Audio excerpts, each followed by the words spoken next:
Alright guys, and now I want to talk about ghost pieces and ghost pawns in chess. So what do they look like? Are they flying pieces that hover over in their white blankets? No, that's not what a ghost piece is, and that's not what a ghost pawn is. Basically, you can imagine a ghost piece or a ghost pawn as something you can pretend doesn't exist.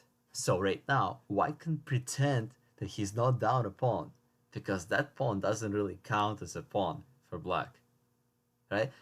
He can say, "Oh, I got all my 8 pawns here," so he actually does have all the 8 pawns. But and White only has 7, by the way. But if you look about it, if you think about it, and if you look closely, these double pawns are not only weak, but in the future they can just be taken by the white pieces. Usually ghost pawns are deep in enemy territory, so they can be captured at any time. So the enemy just says, maybe I'll keep you here for now and take you for dessert, take you for when I feel like it, because there are more pressing things at hand, like checkmating that black king with my light square bishop. So ghost pawn is something we can pretend doesn't exist. Now, the good thing about ghost pawns is that even though they're weak, they still have an advantage over not having a ghost pawn. That advantage is the squares they control. For example, d4 controls e3 and c3, so these two squares. And if white is not careful, let's say he castles right now, right? And actually, let's say black plays f6. It's actually black to move here. White castles, and now if black is a good player, he'll think, how can I use my ghost pawn? I know that square on e3, and now the knight's coming all the way from the rim, where he's very grim. His chances on life are very slim. Now he's going into the middle, into the amazing e3 outpost, where he's just gonna be a monster with 8 tentacles. All because of the ghost pawn that doesn't really do anything except control those two squares. In a way, ghost pawns can also shield the opponent, so they can be our friends. Like for example, because of these 2 pawns right now, the white bishop is feeling great. If these pawns didn't exist and this knight didn't exist on d6, then the rooks could have caused a lot of problems and could have attacked the bishop. But because these pawns are guarding the bishop, then he's safe. Even if this pawn was over here, it could push the bishop off the diagonal in some cases. But because the pawns are doubled, now they lost all power of mobility. They can't move, and they're weak, and they're blocking important diagonals that black could use perhaps in the future. And the annoying thing about ghost pawns for the person who has them is you can't take them off, right? Even if you wished you could, you still can't take them off because they're your own pawns. You could take an opponent's pawn, but you can't take your own. So the queen can't take off this pawn even if he wished that he could, which the queen probably does. So that's an example of a ghost pawn. I'm gonna show you guys another example from the starting position in a real opening called the French Winawer Armenian variation. So we're going into the French defense Winawer variation, and now the Armenian line is actually bishop a5, where black says, I may want to keep my bishop here. So these are just theoretical moves you guys don't need to worry about. Black plays knight e7, making sure he doesn't lose the rook. And after something like takes, queen takes h7, knight to c6, knight f3, queen c7, bishop f4. We're not in a hurry to take this guy because it's a ghost pawn, right? We can take it at any point pretty much, and we don't really care about it that much. So after bishop f4, black says bishop d7. I'm gonna take out all my pieces and castle. White says maybe I can use the ghost pawn because I can trade off your pawn for it, and then it's not gonna be a ghost pawn anymore, and I'm actually gonna be up a pawn.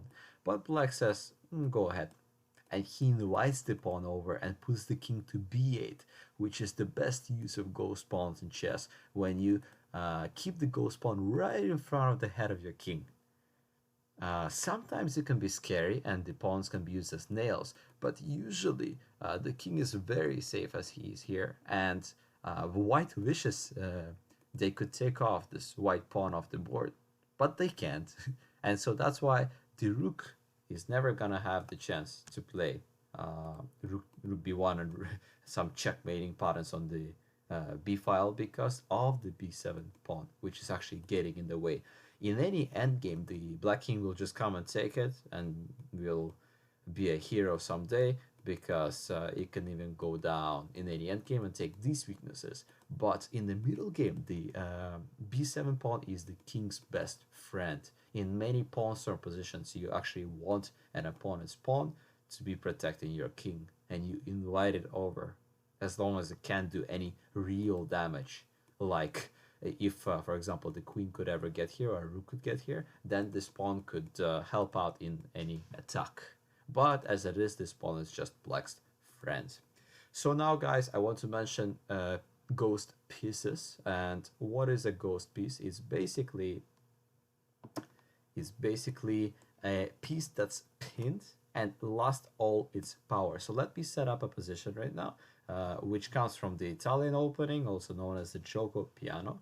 And right now, black has a ghost piece on e7. The piece lost all its power, but the good part about ghost pieces, they're not like ghost pawns. They can get better. So if you give the knight some time, the king will castle, and then the knight will go on to have a very successful life, maybe being traded off on e5 or doing some other good things on f5, for example. So the knight is not permanently pinned, only temporarily, right? And white has to hurry if white wants to get to knight and make sure he stays pinned. So how does white do it? Usually they play bishop g5, right?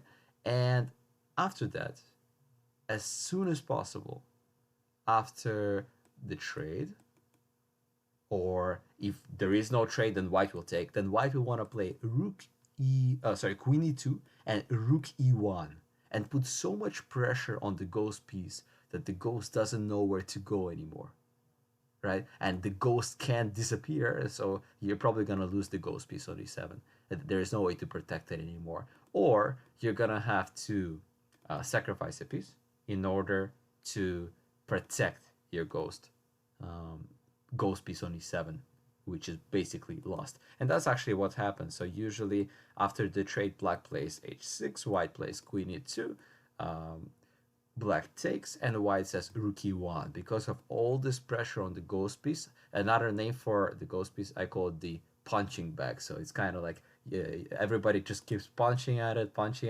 one attacker, two attacker, three attacker. Poor knight. I wish there was something we could do for him, and there is. So we actually give away a bishop just to make sure the ghost piece is saved, and just to make sure that it's the king can survive and not get mated, because after the ghost piece he was next, and then he'll be a ghost very soon. So at least in this variation, black can get the queen out, castle the king, and try to prove that the knight is actually a good piece, blockading the dangerous white pawn, and that black's material advantage, because black has right now 7 pawns versus 6.